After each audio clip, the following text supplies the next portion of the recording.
Hello, Bay Area. This is Larry Jazz Thomas. And I'm Walt, and you are in the spotlight.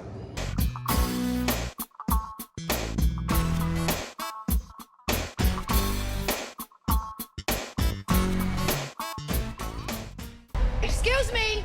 There are no photos allowed. Y'all bitches crazy. What is your name? Keisha, my nose is bleeding. Keisha, my nose is bleeding, is no longer allowed in my establishment. 60 days in a halfway house and you're free.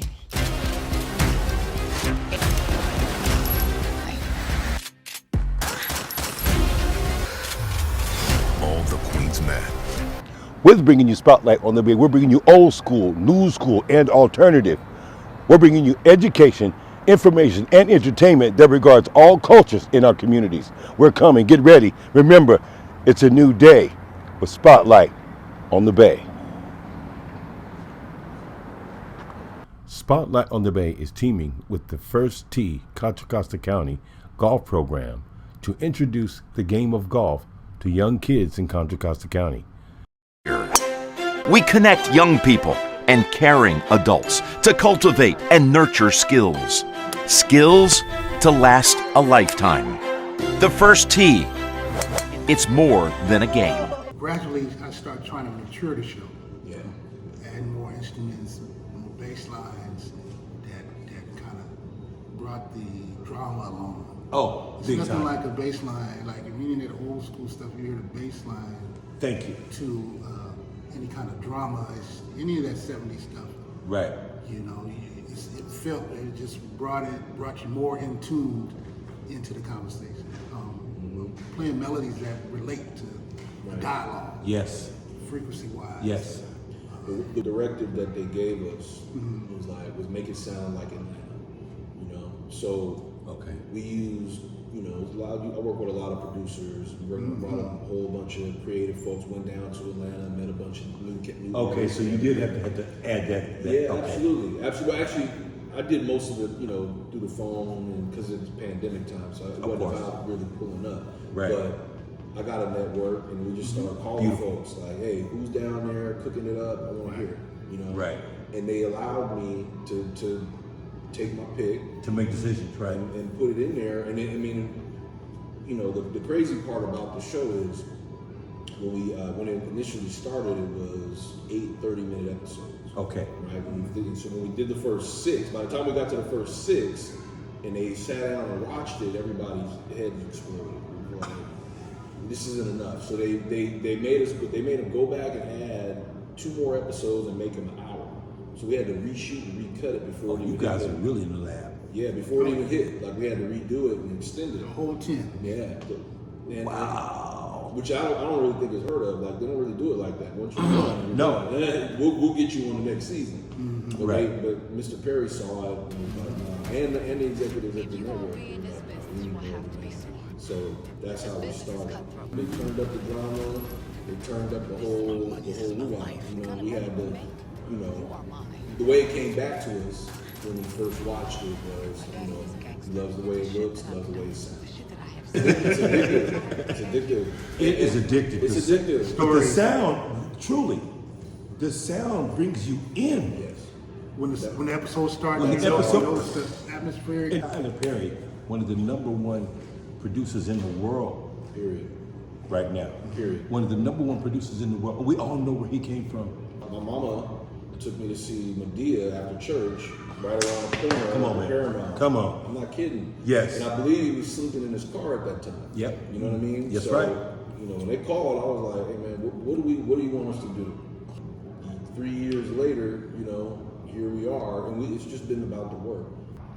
The Bay Area is rich with culture, diversity, and magnanimous talent. Stay tuned for more with Spotlight on the Bay. So have you gentlemen been able to create or write any other material like for other artists outside of work?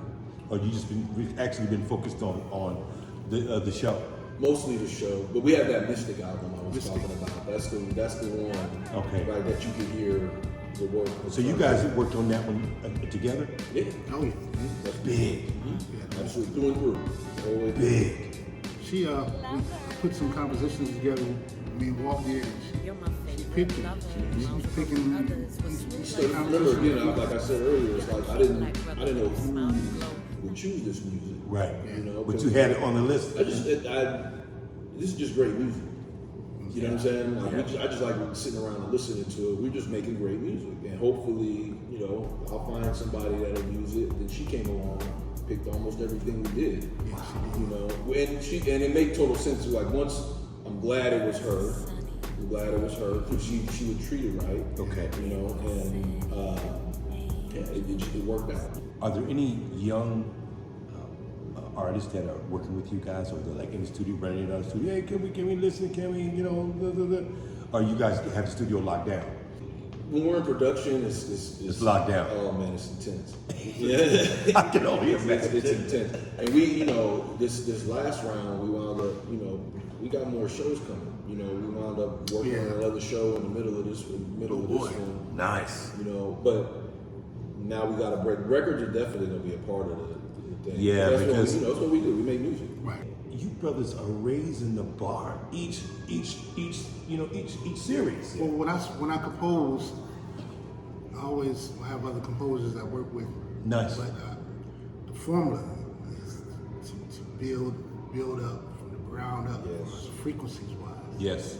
Not a bunch of highs and mids. We build up. If you have surround sound in your own television, you'll feel it. It'll fill the room. Yes. But details. What's important is start with a bang and end with a bang. I always said that when I first started. Because all you got at the last scene is the end with a bang, either lightly or with a big bang, so the viewer will come back and be interested to see the next one. And that's been That's what's been happening with me. They told us that they felt like the music played its own character in the show. That's part of the sound that we bring in, updated composition. Like, you know, they got these, you know, folks that are big time, have been doing it, that we study, you know, Right, guys like Hans Zimmer, Danny Elfman, Right. you know, a lot of these great composers, Bunch of them. but they're not from the hood at all. Right. So we, you know, we the hood composers. That's how we look at it. Like, because it's a different vibe. But like it's working on this series. And this is specific. You know what I'm saying? Right. And the frequencies, the choices that we make with the sounds, where we use, what we use. Right. I mean, it's a different approach. Okay. You know what I mean? And, Yes. and I feel like my goal is always I want people to listen to the show as much as they watch it. It took a life of its own, you know. Well, it did. It did. And the music, I tried to customize the music to fit that show. Yes. Sense of the emotion. Sometimes I've experienced everything, action. Sometimes it's real serious conversation where it starts small. It just starts and it's not really loud, no throwing no chairs around, but it's just, so you got to pace yourself through the conversation and let it grow.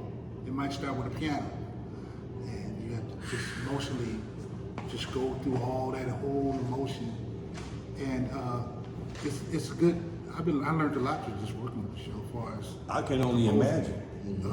But then I'm always trying to elevate and change things and make things new. Yes. New approaches to what already the formula's worked out, but what different ways can I Can you change it, move it, and and move do the it music? in different ways? Right. Dealing with different plugins, Okay. atmospheric Yes. things.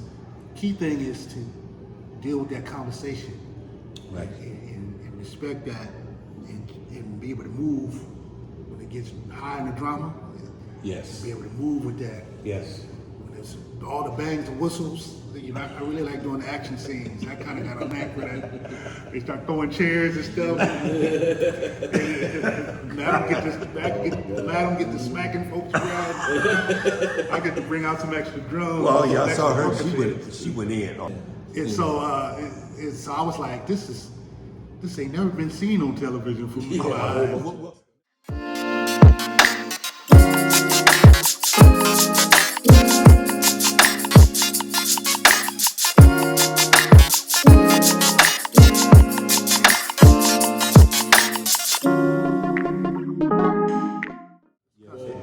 want to say this because you mentioned asking about young artists and talent and stuff like that. Yes. So, in a sense, like I may not get to work with them directly in the studio like this, but I mean, there's so much new talent in the show. I make a point of that. You know, there's the in terms of how it breaks down, you know, usually when we do the main dance performances, it's a record that everybody kind of recognizes or something like that. But, you know, the rest of the show is new, fresh, independent talent. And that's my sweet spot, because I'm a talent manager. I've worked with producers. Yes. I work with, you know, I got an eye for talent, you know, and an ear for it.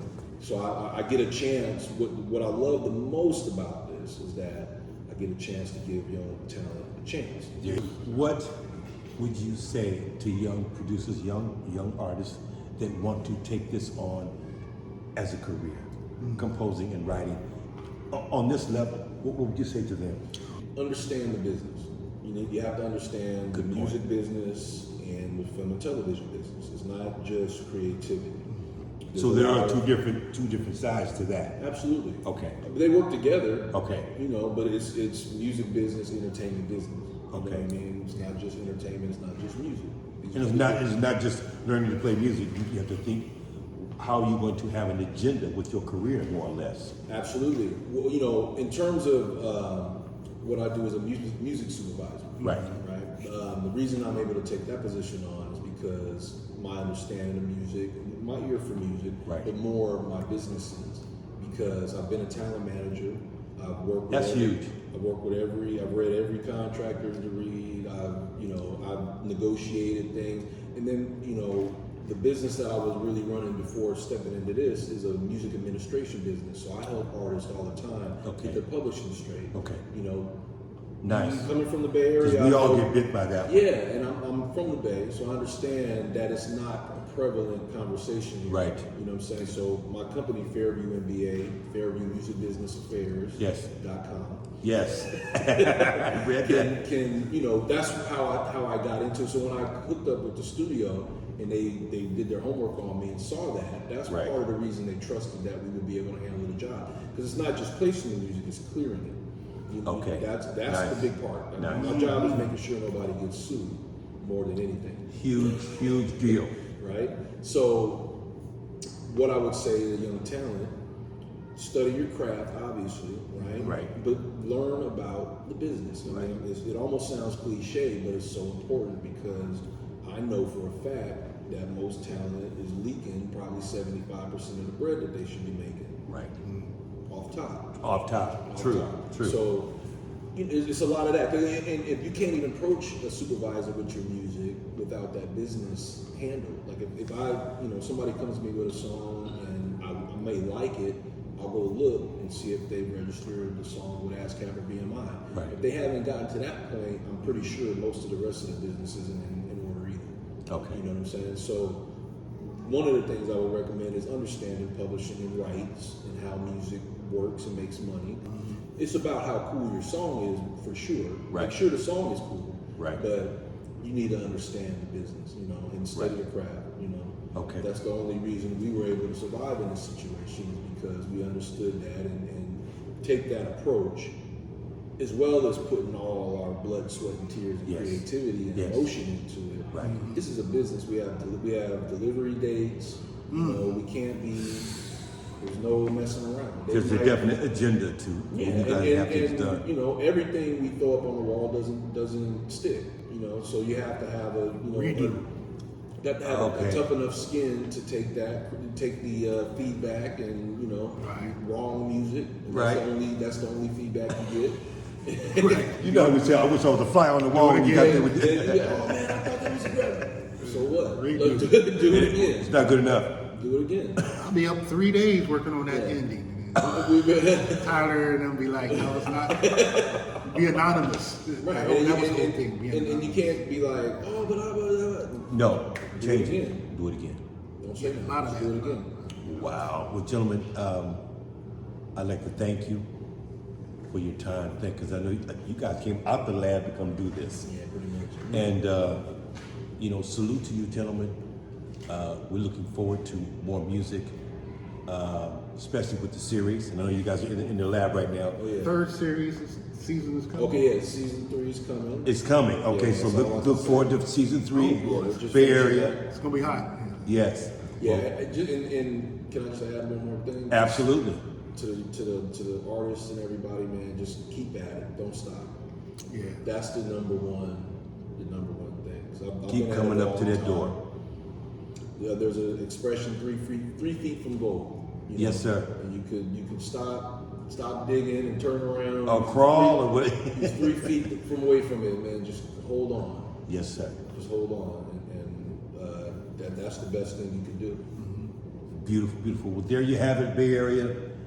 Mr. Walt Liquor and Mr. Larry Jazz, both Bay Area natives working with the #1 show under the one and only Tyler Perry. Gentlemen, thank you so much. We're looking forward to hearing more music from both. This is your host, Mr. Watson, with Spotlight on the Bay. Stay tuned for our upcoming new show, Put It on the Table. Stay tuned for our show next week, where we will be spotlighting Bay Area recording artist, the one and only Lenny Williams.